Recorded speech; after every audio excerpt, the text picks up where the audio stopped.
안녕하세요. 네, 반갑습니다. 25년도 새해예요.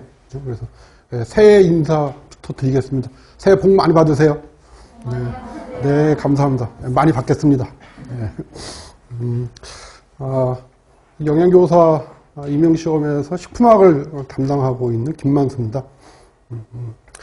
오늘 식품학 첫 시간이니까 간단하게 오리엔테이션으로 그냥 간단히 그냥 하고 수업 그냥 바로 진행을 하겠습니다.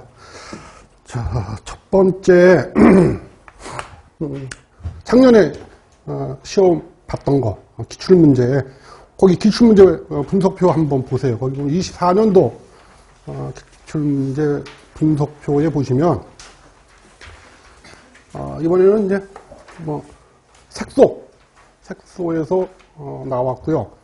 그리고 맛성분, 그 다음에 향기성분 이렇게 출제가 되는데, 실제적으로 뭐 한마디로 총평해봐라 그러면은 전 범위 내에서 다 나왔다 이렇게 총평을 드릴 수 있어요. 왜 그러냐면은 거기 색만 물어본 게 아니고 거기 아마 기억나시는지 모르겠지만은 그 색의 첫 번째 문제가 그 우유의 색, 흰색하고 그 다음에 약간 노란색, 형광 노란색에 대한 문제예요.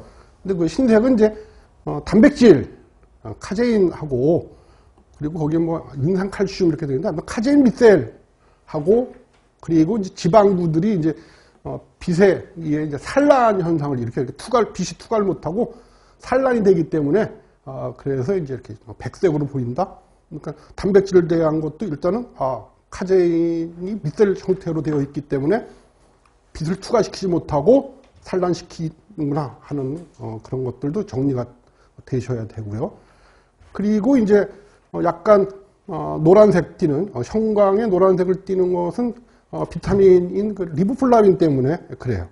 그래서 비타민에 대한 정리도 어느 정도 되어 있어야 되는 그런 문제고, 그 다음에 이제 또 뭐가 있냐면은 거기 우유를 가열했을 때 약간 갈변하는 내용의 문제가 아마 있었을 거예요. 그거는 이제 마이야르 반응 때문에 그런데, 그래서 결과적으로 마이야르 반응에 의해서 생기는 색소, 멜라노이드 색소에 대한 얘기. 그래서 갈변 문제까지도 같이 이제 포함이 되어 있었고요. 그리고 크게 두 번째 문제로 이제 맛성분에 대한 얘기가 나왔는데, 그래서 맛성분 중에서 이번에는 이제 쓴맛 성분이 나왔었어요. 그래서 이제 쓴맛의 이제 종류, 어떤 것들이 있느냐, 하는 이제 그런 종류들. 그래서 거기 그 정답은 이제 알칼로이드 물질, 이게 정답일 텐데, 그 문제가 나왔었고요. 그리고 커피에서 이제 떫은 맛을 나타내는 거. 그러니까 커피에 보통 쓴맛하고 떫은 맛 다 갖고 있는데, 커피의 쓴맛은 다 아시다시피 알칼로이드 계 물질인 카페인 때문에 쓴맛이 나는 거고요. 그리고 이제 떫은 맛 같은 경우에는 주로 떫은 맛의 대표적인 맛 탄닌 물질들이잖아요. 근데 이제 커피 콩에 들어있는 탄닌 물질로는 클로로겐산이라고 하는 물질이 있어요. 그래서 이제 정답은 그 클로로겐산을 쓰는 게 정답인 거고요. 그리고 향기 성분도 오랜만에 향기 성분 오랜만에 나왔었죠. 그래서 마늘의 대표적인 향기 성분. 그래서 이제 마늘을 으깨게 되면은 마늘 내에 있는 알린이라고 하는 전구체 물질이 알리나제라고 하는 산화효소에 의해서 알리신이 되고, 알리신은 이제 매운맛이잖아요. 매운맛. 근데 이제 얘가 불안정하기 때문에 얘가 시간이 지나면서 분해가 돼요. 그러면서 향기 물질, 마늘 특유의 향 이렇게 표현을 하는데, 마늘 특유의 향인 디아릴 디솔파이드 물질로 전환된다. 그래서 답이 이제 그것 쓰는 문제. 근데 한마디로 총평을 해본다면 아까도 말씀드렸다시피 전 범위 내에서 다 골고루 나왔다. 근데 다만 이제 좀 기존 연도하고 좀 달랐던 것은, 기존 연도 같은 경우는 좀 세부적으로 그 이유가 뭐냐, 이런 것들을 이제 물어보는 문제였다면, 이번엔 좀 넓고 좀 광범위하게 이해할 수 있는 쪽으로 시험 문제가 출제가 됐었다. 이렇게 총평을 드릴 수가 있겠습니다.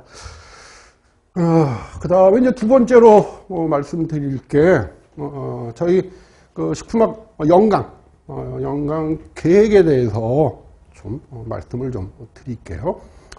우선 뭐 이번 1, 2, 3 이렇게 3개월 12주인데 뭐 요번에는 이제 1월 마지막 주가 마지막 수요일이 아마 선생님들 다 아시겠지만은 설 연휴잖아요. 그래서 이제 한 주 이렇게 밀려다 보니까는 뭐 4월 첫 주에 끝나게 되는데 그냥 12주로 그냥 우리가 설명을 드릴게요. 그래서 8주는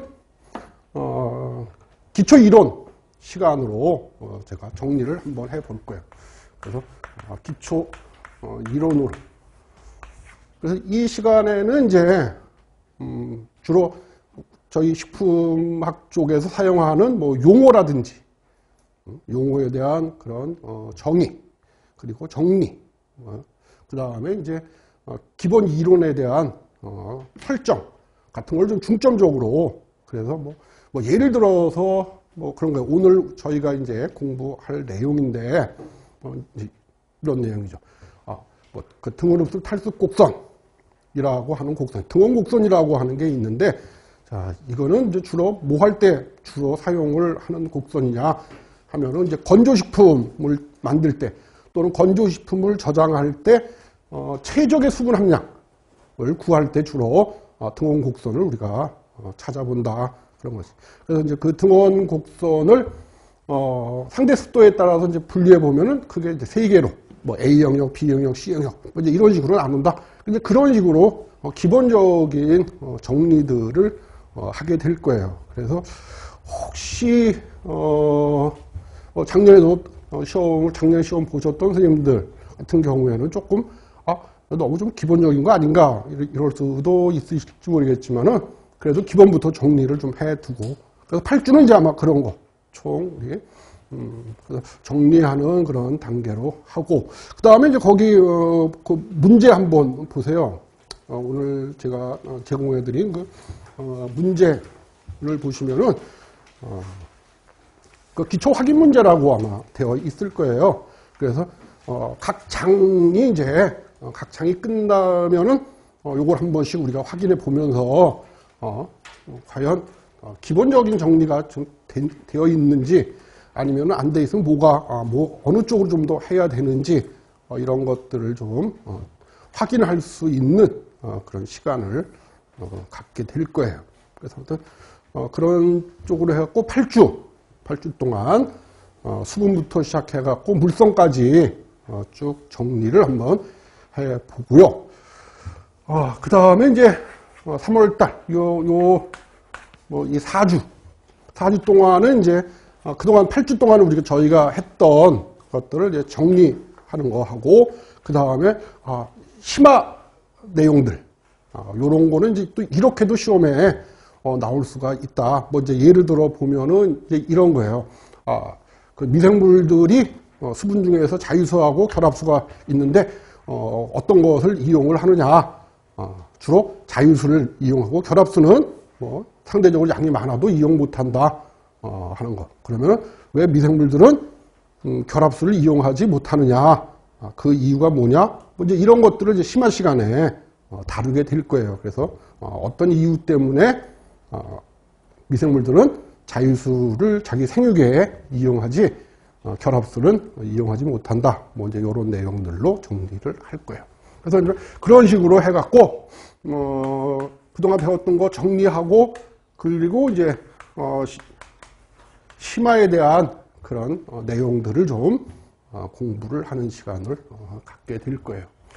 자, 그래서 이제 이렇게 기본 이론 시간이 끝나면은 아마 뭐 7, 8, 9 아직은 정해져 있지는 않지만 요 기간 6주 동안에 저희가 문제풀이를 하게 될 거예요.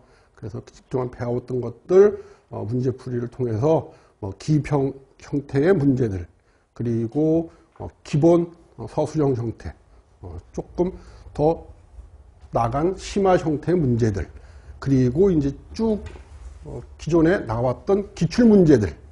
그래서 기출문제에서는 저희 영양과뿐만이 아니고 이때는 탁과들, 저희하고 연관이 있는 뭐 탁과, 뭐 예를 들어서 조리과, 가공과, 그 다음에 뭐 최근에 또 몇 문제씩 같이 나오기도 하던데 가정과, 이런 그래서 이제 그 임용고시에 나왔던 그런 거 식품 쪽하고 관련 있는 문제들로 해갖고 기출문제도 한번 우리가 풀어보면서 이런 유형으로도 시험이 출제할 수 있겠구나 하는 것들을 한번 확인을 하는 시간을 갖게 될 거예요. 그 다음에 이제 아마 10월하고 이제 11, 1월 요 기간에 이제 모의고사 기간일 거니까 그래서 이런 식으로 정리를 하게 될 거예요. 그래서 이렇게 간단히 식품학에 대한 그 오리엔테이션 간단히 말씀드리고 그리고 바로 수업 진행을 하겠습니다. 자, 몇 페이지죠? 3페이지 한번 보세요. 3페이지에 수분에 대한 내용이에요.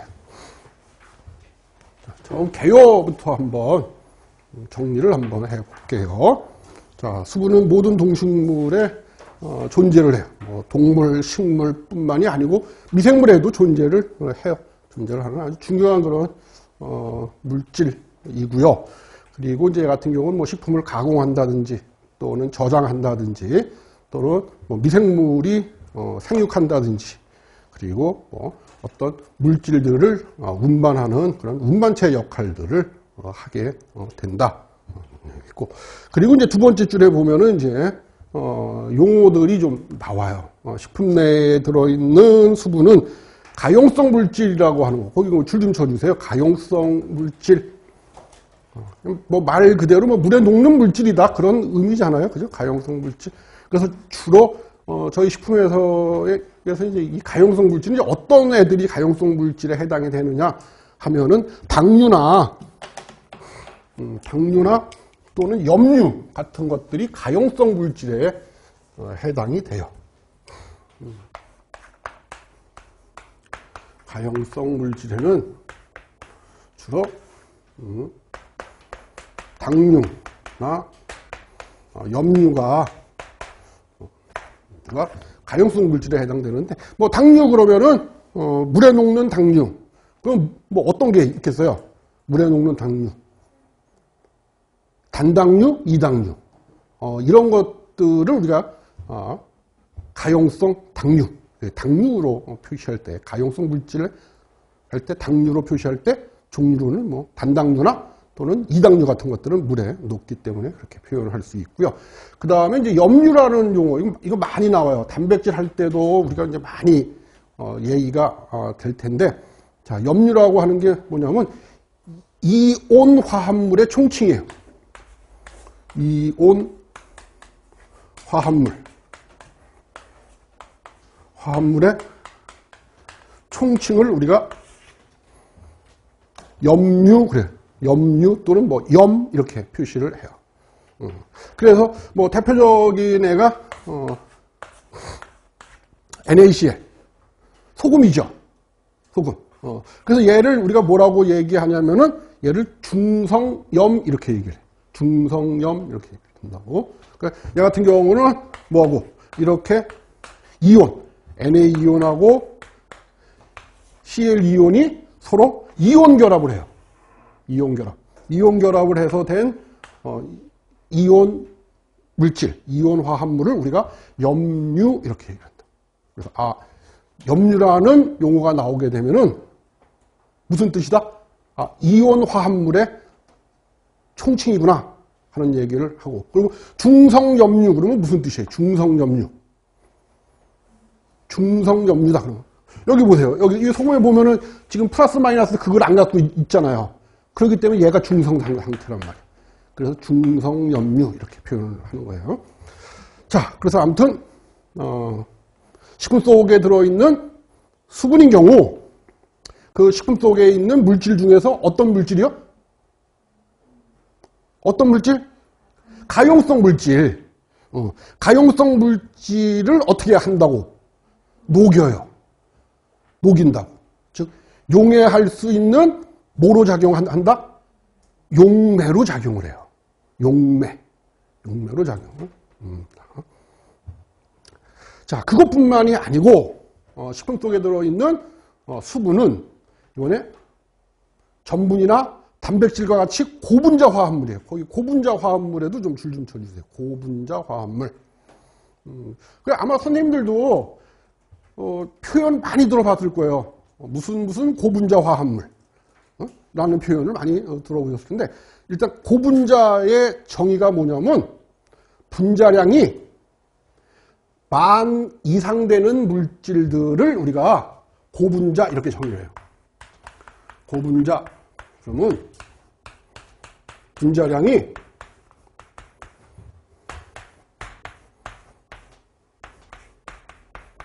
10,000 이상 되는 그런 물질들을 우리가 고분자 이렇게 얘기를 한단 말이에요. 그런데 식품에서 있는 대표적인 고분자 물질이 그러면 뭐라는 거예요? 바로 앞에 나왔던데요. 전분이나 단백질 같은 애들은 분자량이 10,000 이상이 되는 고분자 물질들이에요. 고분자 물질들은. 그래서 자, 이런 고분자 물질들은 그러면 어떻게 하느냐? 그러니까 물에 녹을 수 있는, 즉 가용성 물질인 당류나 염류 같은 경우는 수분이 용해를 했어요. 그러니까 용매로서 작용을 해줬는데, 이번에는 분자량이 큰 이런 전분이나 단백질 같은 경우, 또는 같은 고분자 물질이지만은 성성이 좀 다르죠? 얘는 이번에는 불용성 물질이야. 대표적인 게 뭐가 있어요? 지질 같은 것들. 자, 이런 것들을 이제 수분이 어떻게 하느냐? 수분이 콜로이드 상태로 분산을 시켜주는 역할을 해요. 거기 보면 교질용액이라는 우리말로 써놨는데, 그냥 영어로 표시하면 콜로이드라는 의미예요, 그게. 그래서, 이렇게 분자량이 큰 애들은 수분이 어떻게 하느냐? 콜로이드 상태로 분산을 시켜요. 분산. 그래서 분산을 시킬 수 있는 뭐로? 분산매로 작용을 해요. 분산매.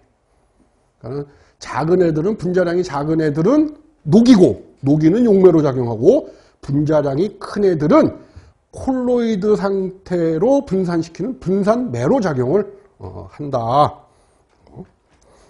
그리고 그것뿐만 아니라 탄수화물이나 단백질 등과 거기 수화라고 하는데 줄 좀 쳐주세요. 수화. 많은 내용들이 이제 계속 나와요. 수화라는 표현이 굉장히 많이 나온다고. 자, 수화라는 정의는 어떻게 하냐면 식품 성분 중에 있는 친수성기들하고 뭐를 하는 거? 수소 결합을 하는 것을 수화라고 그래요. 수화. 그러니까 식품 성분 중 친수성기와 물 분자가 수소 결합을 하는 거예요. 수소 결합을 하는 것을 수화라고 정의를 내려요. 그래서 뭐뭐하고 수화하고 있다 라는 표현이 나오면, 얘는 그 어떤 식품 성분 중에 있는 친수성기하고 지금 물 분자가 뭐하고 무슨 결합을 하고 있다? 수소 결합을 하고 있는 상태다 라는 뜻이에요. 수화하고 있다, 그런 뜻은. 그런 용어들을 좀 정리를 해 두세요. 그래서 이런 용어들이 이제 쭉 나오니까 그래서 용어 정리가 좀 필요하실 거예요. 자, 그러면 이제 본격적으로 구조부터, 수분의 구조부터 한번 살펴볼까요? 자, 수분의 구조.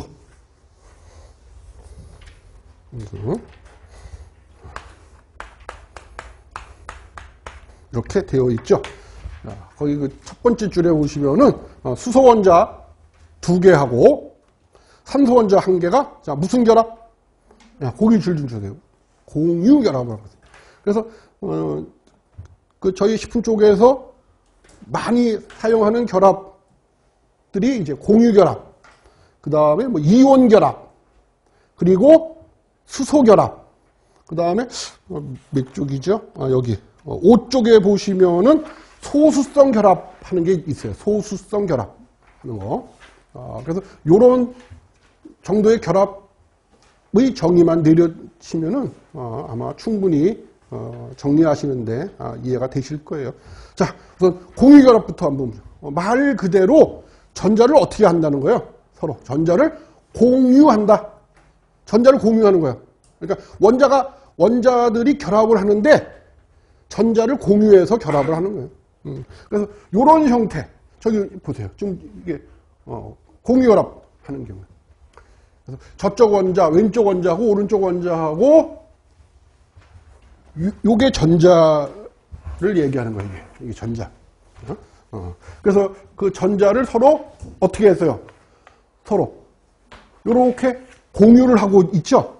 그래서 이런 형태의 결합을 우리가 공유 결합이다 이렇게 정의를 한다는 거죠. 결합. 자, 그런데 이제 공유 결합을 하는데 문제점이 뭐냐면은 거기 두 번째 줄에 보세요. 뭐냐면 일반적으로 화학 결합에서라는 내용이 있을 거예요. 거기 뭐라고 써 있냐면은 자, 일반적으로 화학 결합에서는 서로 다른 원자들이 전자를 공유할 때 뭐의 차이가 생기느냐 하면은 전기 음성도의 차이가, 전기 음성도, 거기 줄 좀 쳐주세요. 전기 음성도. 자, 전기 음성도를 뭐 화학적으로 정의는 좀 더 기니까 그렇고, 선생님들은 어떻게 이해를 하고 계시면 되냐면, 자, 이렇게 이해하고 계시면 돼요. 한번 적어보세요. 원자가 전자에 대한 친화력, 원자가 전자에 대한 친화력. 자, 그래서 실제로 전기 음성도를 실측한 값이에요. 여기 보시면은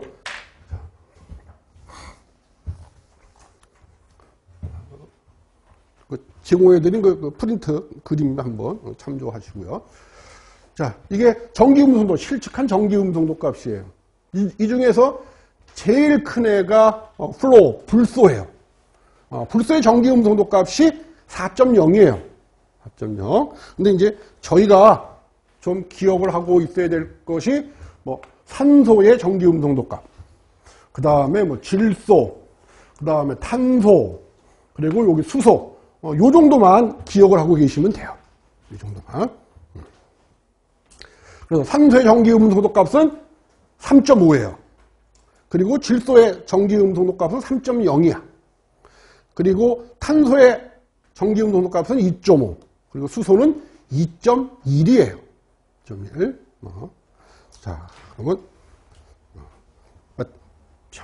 그러면 지금 요 그림에서 지금 산소하고 수소하고는 무슨 결합을 했다?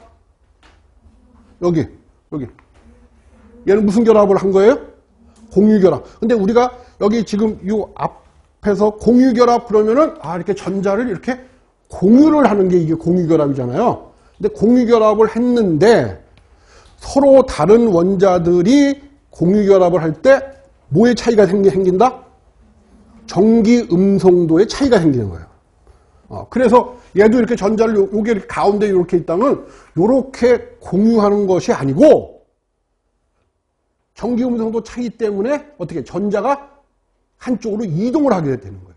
근데 거기 보면은 전기 음성도 값에 보면은 그 정의가 뭐라고 그랬어요? 원자가 전자에 대한 친화력 정도라고 표시를 해놨잖아요. 그러면 자, 이 실측한 값에서 얘는 전기 음성도 값이 3.50 그리고 얘는 2.1이잖아요. 2.1. 그러면 실제적으로 이 공유결합을 하고 있지만 실제적으로 누가 더 전자에 대한 친화력이 더 커요? 산소가 더 크잖아. 그러니까 이렇게 가운데 이 공유결합 같이 이렇게 이론상 이렇게 교집합을 이루고 있는 것이 아니라 수소에 있는 전자가 어떻게 산소 쪽으로 이렇게 치우치게 되는 거예요. 이렇게. 얘도 이렇게 치우치게 될 거고. 그러면은 수소는 자, 원자는 뭐로 구성된 게 원자죠? 원자. 양성자, 중성자, 전자로 구성된 게 원자잖아요. 그리고 다 아시겠지만은 양성자 수하고 전자의 수는 어때요? 똑같아요. 양성자의 수하고 원자의 수는, 전자의 수는 똑같아요. 그렇기 때문에 원자는 항상 어떤 상태예요? 그래서 중성 상태가 되는 거야. 플러스 마이너스를 띄지 않고 중성 상태가 되는 거예요, 원자는. 자, 그런데 공유결합하는 결과, 그러니까 수소에 있는 전자가 이쪽 산소 쪽으로 치우쳤단 말이야. 그러면 수소 원자는 뭐만 갖게 되냐면은 이렇게 양성자만 갖게 되겠죠. 그죠? 왜냐하면 전자는 이쪽으로 치우쳤으니까. 이것도 마찬가지로 이렇게 양성자를 갖게 될 거란 말이에요. 그러면 산소는 이렇게 두 개의 전자를 더 갖게 되는 거죠. 그래서 그 다음 페이지에 한번 보세요. 그 다음 페이지 그 아래의 그림과 같이 이렇게 산소 원자는 두 개의 음전하를 갖게 돼요. 그래서 거기 그 보면은 그 그림에 보면 이렇게 델타 표시를 이렇게 해놨어요. 델타. 이거를 우리가 델타라고 했잖아요. 델타. 그래서 이 델타의 의미가 무슨 뜻이냐면은 부분적인 또는 부분적으로 이렇게 이해를 하시면 돼요. 그래서 전기 음성의 차이 때문에 산소 원자는 부분적으로 두 개의 음전하를 띠고, 그리고 수소 원자는 뭐야? 하나의 양전하를, 부분적으로 하나의 양전하를 갖게 된다. 그래서 이렇게 되는 이유가 전기 음성도 차이 때문에 이렇게 된다. 그래서 동일 분자상에 그 그림 한번 보세요. 지금 물 분자, 동일 분자상에 음전하고 양전하가 어떻게 있어요? 다 갖고 있죠. 그지? 다 갖고 있는 거죠. 그래서 이런 형태를 우리가 뭐라고 부르냐면 이런 형태를 쌍극자라고 불러요. 쌍극자. 그래서 그 쌍극자 모멘트라고 불러요. 전기음성 차이 때문에 물 분자들은 쌍극자 모멘트 형태를 띠게 돼요. 모멘트 형태를. 자, 그러면 이제 여기에 이렇게 있다고요. 이 물 분자 옆에 이렇게 새로운 물 분자를 가깝게 이렇게 근접시켜줘요. 그러면은 이쪽 물 분자에 있는 수소 원자하고 수소 원자에 있는 이 양전하하고 그리고 이쪽 물 분자에 있는 이 산소 원자에 있는 이 음전하하고 서로 결합을 하게 돼요. 이렇게 결합하게 됩니다. 그래서 이 결합을 우리가 뭐라고 부르냐? 이거를 수소 결합이라고 불러요. 수소 결합. 그래서 물 분자들은 쌍극자 모멘트 형태이기 때문에 뭐를 할 수가 있어요? 수소 결합을 할 수가 있어요. 수소 결합.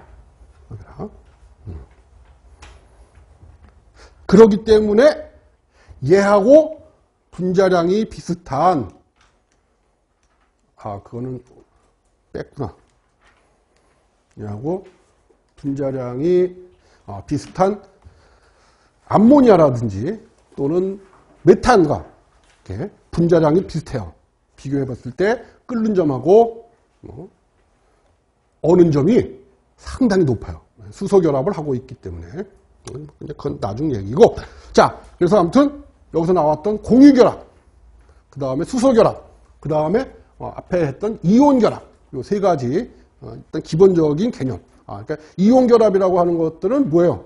이온들이 서로 전자를 주고 받음으로써 결합을 하는 것을 이온 결합이라고 그래요. 여기 그림에 보시면 아마 이렇게 전자가 한쪽으로 공유하는 것이 아니라 한쪽으로 전자가 이렇게 한쪽 원자로 이렇게 전부 이동을 했죠.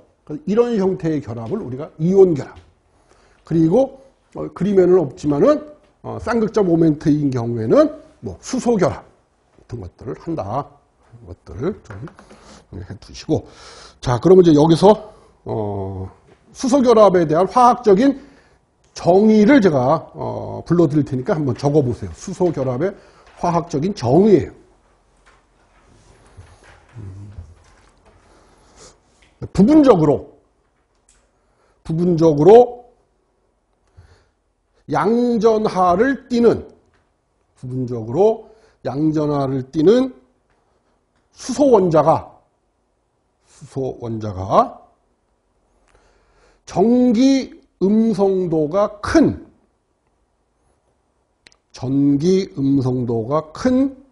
원자하고 가로 열고 불소 콤마 찍고 산소 그리고 콤마 찍고 질소 하고 가로 닫고 좀 이런 애들이 불소, 산소, 질소 같은 애들이 전기 음성도가 크잖아요. 그죠? 불소는 여기 할 때는 4.0이고 산소는 3.5고 질소는 3.0이고. 자, 그래서 전기 음성도가 큰 원자들 사이에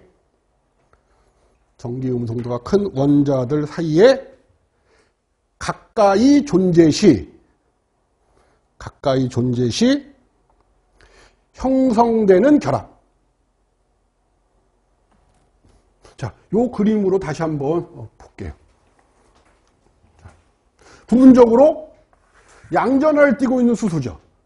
그렇죠? 거기 그 화학적 정의에서 보면 부분적으로 양전하를 띠고 있는 수소 원자가 전기 음성도가 큰 그런 여기 보면 좀 산소 원자가 있어요.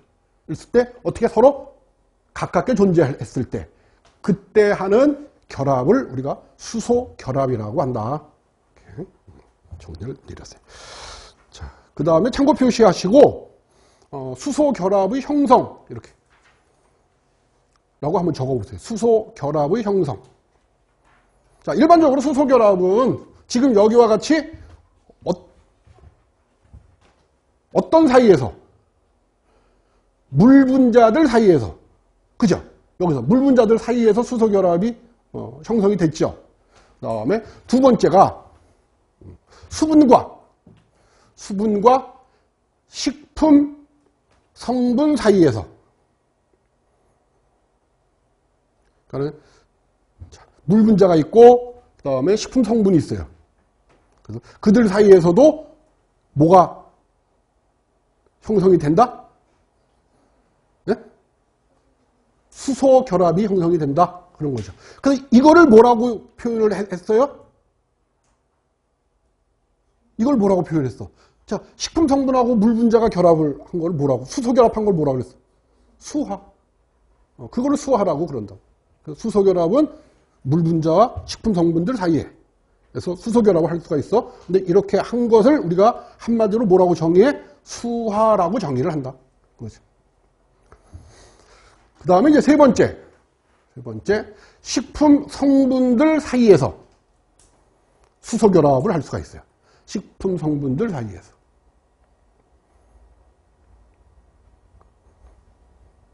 그래서 이 경우에는요, 식품 성분의 구조 형성에 관여를 해요. 구조 형성에 관여를 한다고. 그러니까 예를 들어서 단백질의 2차 구조. 혹시 단백질의 2차 구조 어떤 형태죠? 단백질의 2차 구조. 이와 같은 이런 알파 헬릭스 구조. 그죠? 이런 구조. 그러니까 지금 단백질의 2차 구조 이런 구조는 뭐에 의해서 식품 성분들 사이에서 지금 이 단백질 분자 사이에서 무슨 결합에 의해서 수소 결합에 의해서 이 구조가 형성이 되는 거예요. 이 구조가. 이것뿐만이 아니고 왜 우리가 아밀로즈의 구조가 어떻게 생겼죠? 아밀로즈의 구조. 아밀로즈 이렇게 나선 구조로 되어 있다 그러잖아요. 이렇게 나선 구조로 되어 있다. 얘도 수소 결합에 의해서 이렇게 나선 구조가. 그러니까 만약에 이 수소 결합이 그럼 깨졌어. 그럼 어떻게 되겠어요? 이 구조가. 자, 수소 결합이 깨지면 구조가 이렇게 쫙 풀린단 말이에요. 이게 이제 나중에 우리가 하는 뭐예요? 호화라고 할 때 저런 형태로 구조가 깨지면서. 자, 아무튼 수소결합의 형태는 크게 세 가지. 물 분자들 사이에서 수소결합을 할 수도 있고, 물 분자와 식품 성분들 사이에서 수소결합을 할 수도 있고, 그리고 세 번째로 식품 성분들 사이에서도 수소결합을 할 수가 있다는 거죠. 이렇게 보시면 되고요. 자, 그 다음에 이제 5쪽에 보시면은 또 새로운 용어가 나왔어요. 여기도 아까 얘기했던 뭐 수하라고 하는 용어하고 시네리시스라고 하는 용어가 나왔어요. 자, 수하는 금방 정의를 내렸다시피, 자 보세요. 식품 구성 성분 중 친수성기가 많이 노출되어 있는 부분 주위에 물 분자들이 수소 결합을 하는 것을 우리가 수하라고 정의한다. 그래서 요런 거죠. 여기 보시면은, 이 그림을 보시면은, 자, 여기 이렇게 표면에, 식품 표면에 이렇게 친수성기를 갖고 있는 표면하고 식품 표면에 소수성기를 갖고 있는 이렇게 표면이 있어요. 그러면 이제 여기 좀 물 분자들이 이렇게 하나, 둘, 셋, 넷, 이렇게 4개의 물 분자가 있는데, 일단 얘네들끼리는 전부 뭐를 하냐면, 일단 물 분자 사이에 수소 결합을 했을 거예요. 그리고 다시, 자, 이 식품 성분에 있는 이 친수성기하고 뭐 했어요? 물 분자가 무슨 결합을 했어요? 수소 결합을 했어요. 이렇게. 그래서 이거를 우리가 뭐라고 어떤 용어를 써서 표현한다? 수하라는 용어를 쓴다. 그래요. 수하. 이렇게. 자, 그런데 문제는 이거죠. 자, 식품 표면에 친수성기가 없고 소수성기만 존재를 하는 경우예요. 이런 경우. 자, 이런 경우에는 물 분자들은 자기들끼리 뭐를 했어요? 여기 보면 자기들끼리는 이렇게 수소 결합을 했죠. 그죠? 그런데 식품 성분에 있는 소수성기들하고는 수소 결합을 하지 못하고 있죠. 그죠? 못했단 말이에요. 이렇게. 자, 그랬을 때 이런 형태인데, 이제 어떤 식품 가공을 하게 되면은 이런 형태가 될 수가 있어요. 가공하게 되면, 가공 시에. 자, 여기 보면은, 자, 소수성기들이 물 분자들하고 소수성기가 지금 수소 결합 안 하고 있는 형태죠. 이 주변에 있었던 물 분자들. 근데 소수성기들이 이제 가공하는 과정 중에서 소수성기들이 가깝게 접근을 해. 서로 가깝게. 그래서 이렇게 가까워지는. 그러면 서로 뭐를 하냐면, 여기서 서로, 여기 표시 안 돼 있지만, 소수성 결합을 하게 돼요. 소수성 결합을 하게 된단 말이에요. 그러면은 이 주변에, 원래, 이 주변에 있었던 물 분자들이 어떻게 됐어요? 소수성 결합에 의해서. 여기 보세요. 전부, 주변에 있었던 것들이 전부 바깥쪽으로 이렇게 밀려나갔죠. 그죠? 이렇게 밀려나간단 말이에요.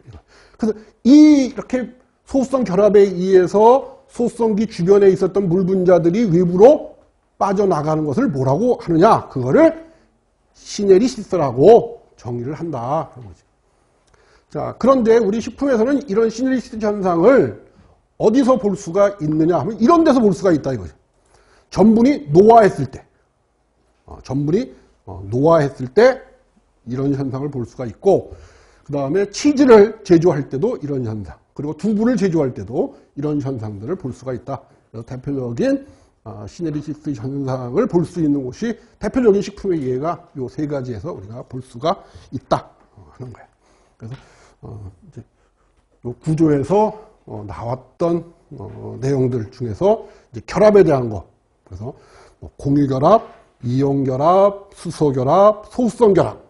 그래서 소수성 결합을 하게 되면은 그 소수성기 주변에 있었던 물 분자들이 빠져나가는 현상이 생긴다. 그 현상을 시네리시스라고 그런다 하는 거죠. 그리고 식품의 예로서는 이런 것들이 있다. 이렇게 정리를 좀 해 두세요.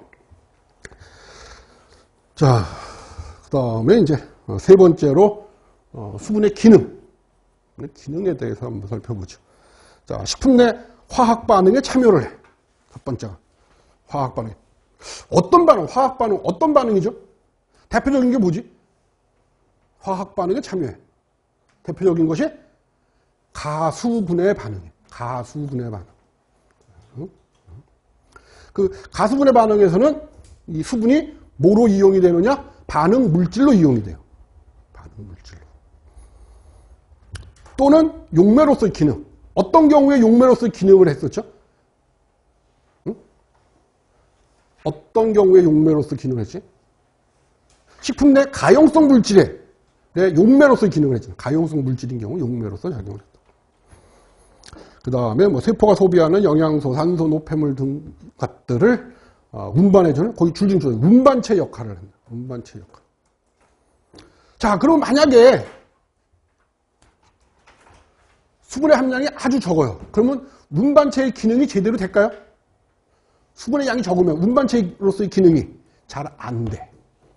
잘 안 된다고. 그래서 이제 어디로 연결이 되냐면은 효소의 활성으로 연결이 되는 거예요. 수분의 양이 적어져. 즉 AW가 낮아지게 되면은 효소의 활성이, 효소의 반응 속도가 억제 또는 정지해.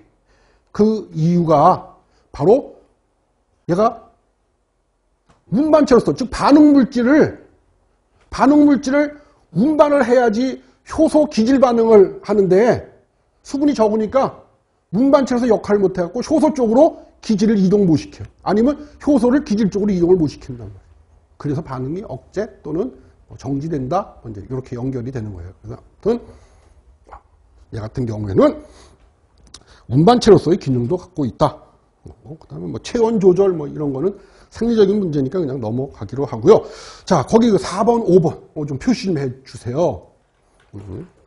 우리가 얘기를 하고 앞으로 많은 얘기가 될 부분이 바로 이 부분이에요.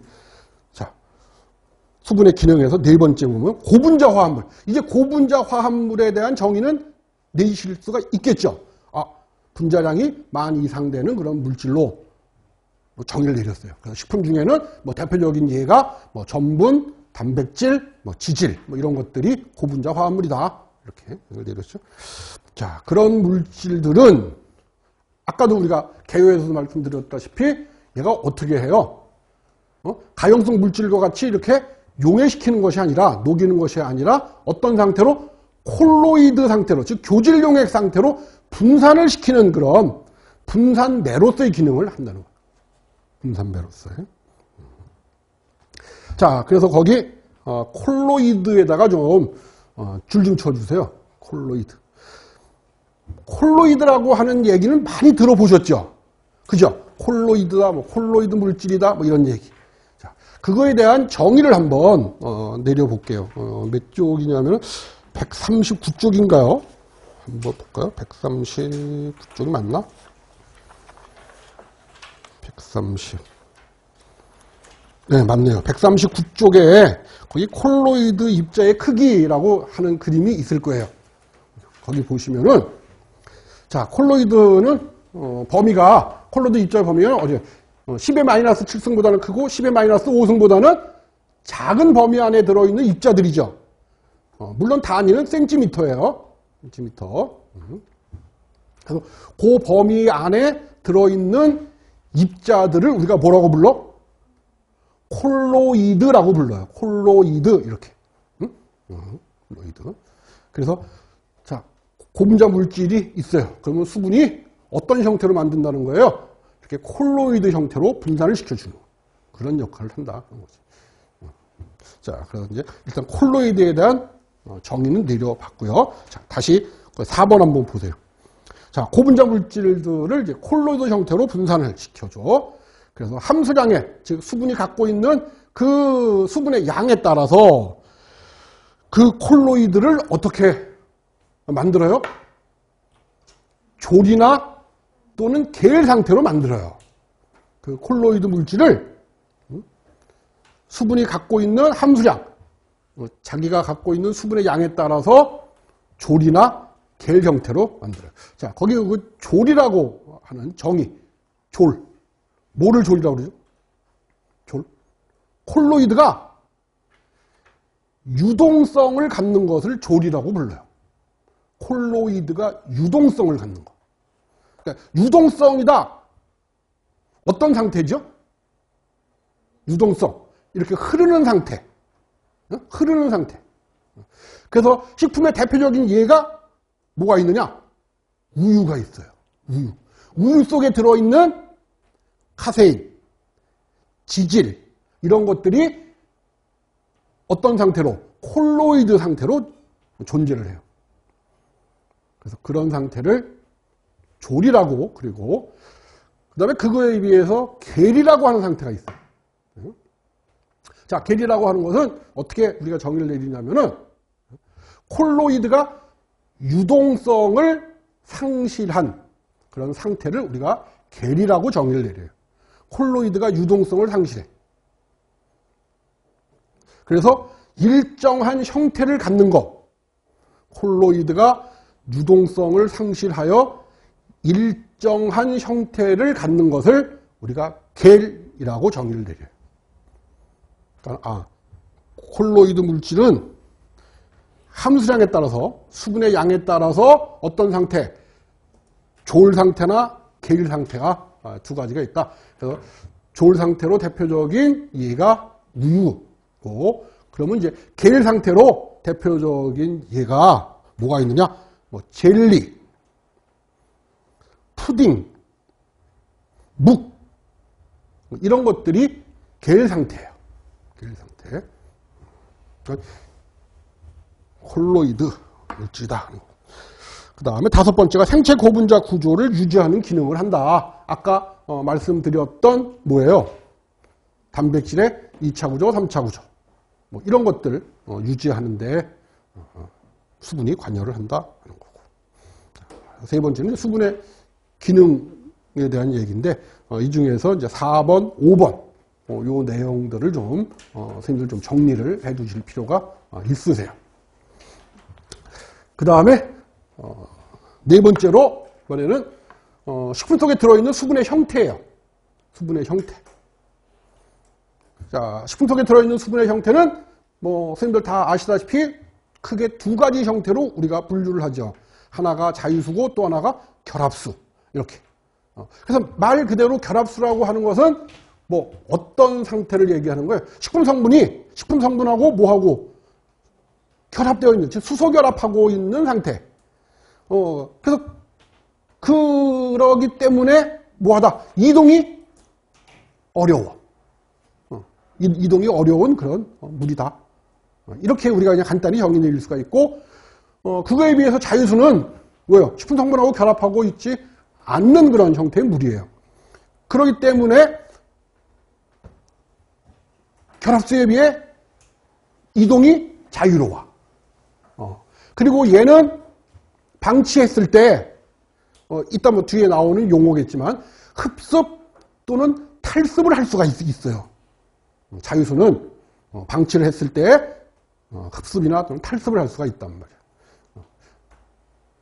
그런 유동성을 갖고 있는, 즉 유동적인 그런 물을 우리가 자유수 이렇게 간단하게 정의를 한다 하는 것이죠. 자, 그 다음에 이제 그 밑에 보시면 결합수에 대한 유형이 나와요. 결합수의 유형.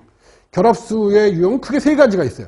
그러니까 금방 정의는 아무튼 식품 성분하고 결합되어 있는 물이라고 했지만 실제적으로 이제 결합수의 유형을 보면은 세 가지로 우리가 분류할 수가 있는데, 그 첫 번째가 뭐냐면, 자, 거기 보세요. 결합수는 식품 성분들과 결합되어 있는 수하수가 주된 거야. 거기 수하수에다가 줄 좀 쳐주세요.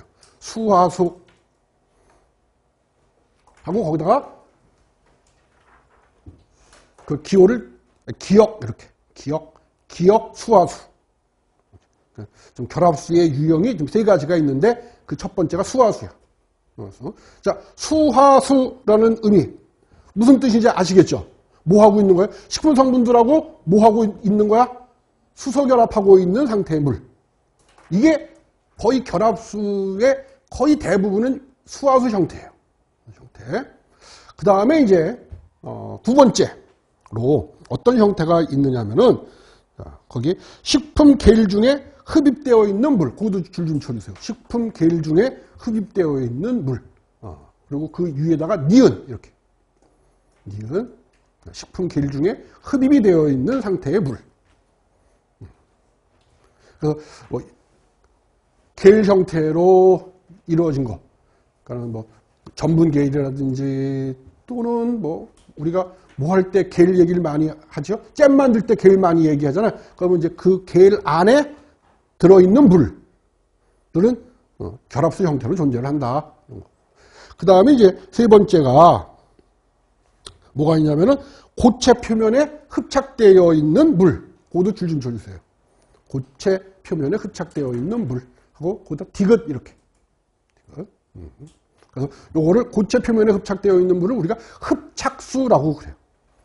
그래서 결합수의 유형은 크게 세 가지가 있어요. 하나가 수화수, 두 번째가 겔 중에 흡입되어 있는 상태, 그리고 세 번째가 흡착수. 이렇게 이런 세 가지 형태가 있다 거고, 그 다음에 거기 아래에 보시면은 뭐 특징, 자유수에 대한 그런 특징들 뭐 다들 영에서 준비하시면서도 다들 뭐 들어봤을 거예요. 자, 첫 번째 보면은 염류, 당류. 이제 무슨 의미인지 아시겠죠? 염류라고 하는 게 이게 어떤 물질이구나. 당류라고 하는 게 어떤 물질이구나. 이런 것들을 용해하는 용매의 기능을 해. 자유수는 용매의 기능을 하고 있고, 그리고 식품을 건조했을 때 쉽게 제거가 가능해. 그리고 0도씨 이하에서도 쉽게 동결이 돼. 그리고 미생물 증식에 이용이 돼. 요거 뭐 자유수에 대한 특징 그러면은 요거 1번부터 4번까지 이렇게 좀 묶어 놓으시고 요거만 좀 잘 좀 기억해 두시면, 정리해 두시면 돼요. 정리해 두시면 된다고. 그리고 6쪽에 있는 뭐 5번, 6번, 7번 빛점과 융점이 높다, 비열, 표면의 장력, 점성이 크다, 비중이 4도씨에서 최고다, 뭐 이런 물리화학적인 용어들 보면 다 크다, 높다 라고 표시가 돼요. 근데 그 이유만 기억해 두시면 돼요. 그 이유가 뭘 것 같아요? 자유수가 다른 것들에 비해서, 즉 결합수에 비해서 훨씬 더 뭐가 이렇게 큰 거, 빛점과 융점, 결합수래. 다른 물질, 분자량이 비슷한 다른 물질들하고 비교했을 때 빛점과 융점이 높은 이유, 그리고 비열, 표면의 장력, 점성이 큰 이유, 전부 물 분자들이 뭐를 하고 있기 때문에, 그렇지, 수소 결합을 하고 있기 때문에 그렇다 하는 거예요. 그거만 기억해 주시면 돼요. 수소 결합, 물 분자들이 수소 결합을 하고 있기 때문에 분자량이 비슷한 다른 물질 또는 뭐 다른 분자에 비해서 이렇게 융점, 빛점, 뭐 비열, 뭐 점성 이런 것들이 다 높다 이렇게 해 두시면 돼요. 그래서 아무튼 자유수에 대한 특징 그러면은 그 앞에 1번부터 4번까지를 주로 우리가 시험 문제로 만드는데, 특히 그 중에서도 그 4번 있죠. 미생물 증식에 이용된다 하는 거. 그리고 요거는 이제 결합수하고 비교를 해서 그래요. 자, 결합수의 특징을 한번 볼게요. 거기 보시면은, 자, 결합수란 말 그대로 식품 내 탄수화물이나 단백질 분자와 같은 이런 고분자 물질들하고 뭐를 한 거예요? 결합되어 있는 물질.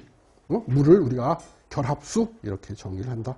그렇기 때문에 얘는 어떤 새로운 용질에 대해서 또 새로운 뭐 식품 성분에 대해서 뭐로 작용할 수가 없다? 용매로서 작용할 수가 없다. 이미 결합되어 있는 물이기 때문에.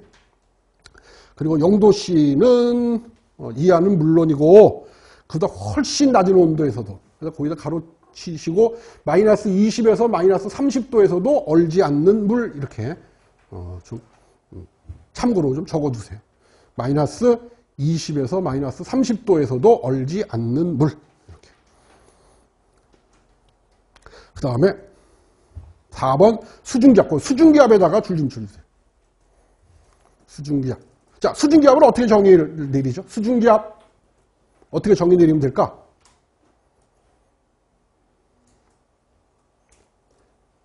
액체에서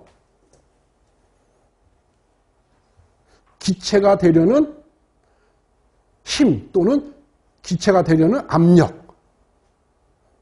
수증기압 그래. 자, 그러면 여기 한번 보세요. 자, 결합수는 수증기압이 낮대요. 그럼 수증기가 잘 된다는 얘기가 잘 안 된다는 얘기예요. 응? 수증기압이 낮다. 수증기가 잘 된다, 안 된다. 잘 안 된다 그런 얘기예요. 왜냐하면 식품 성분하고 결합이 되어 있기 때문에 일반 물, 자유수는 몇 도에서 수증기가 되죠? 100도에서 수증기가 되잖아. 근데 얘는 어떤 식품 성분하고 결합되어 있기 때문에 100도씨에서도 얘는 수증기가 안 돼요. 그러니까 수증기압이 낮기 때문에 100도씨 이상 가열해도 제거가 되지 않는다. 그리고 5번째, 미생물의 발화와 증식에 이용되지 못한다. 그래서 아까 제가 잠깐 말씀드렸다시피 우리가 이제 그 기본 이론이 끝나고 심화할 때 다시 와갖고 요 내용에 대해서 우리가 정리를 한번 할 거예요. 왜 자유수는 미생물 증식에 이용이 되는데 비해서 결합수는 미생물 증식에 이용되지 못하는 이유가 뭐냐 하는 것들로 이제 정리를 할 거니까 일단 기본적으로는 자유수는 미생물 증식에 이용되지만 결합수는 미생물 증식에 이용이 못 된다까지만 좀 정리를 해 두시면 될게요. 그 다음에 보통의 물보다 밀도가 크다. 자, 밀도는 이게 밀도에 대해서 하면 뭐 밀도에 대한 얘기는 안 나오지만 그래도 밀도는 부피분의 질량으로 구하는 거예요. 질량. 그러면 예를 들어서 이렇게 자유수가 여기 자유수예요. 자유수가 물 분자가 100개 있어요. 100개. 여기는 결합수야. 결합수. 그러면 여기는 똑같이 물 분자는 100개 있어. 하고 이렇게 지금 이렇게 식품 성분하고 지금 수분하고 이렇게 결합되어 있는 이런 형태를 이제 결합수 형태. 이런 것들이 이제 100개가 있다. 그럼 자, 여기서 보면은 물의 부피는 어때요? 물의 부피는 자유수나 결합수의 물의 부피는 똑같아. 왜냐면 100이니까 똑같단 말이야. 근데 무게는 질량은 누가 더 커요? 누가 더 클 것 같아요? 당연히 결합수의 무게가 더 크겠죠. 그러니까는 부피는 같은데 질량이 커져. 그럼 밀도 어떻게 되겠어요? 높아질 수밖에 없다 이거. 그래서 자유수에 비해서 결합수의 밀도가 커진다 이런 거고. 그 다음에 뭐 식품을 압착해도 제거되지 않는다. 네. 자, 잠시 쉬었다가 다시 말씀드릴게요.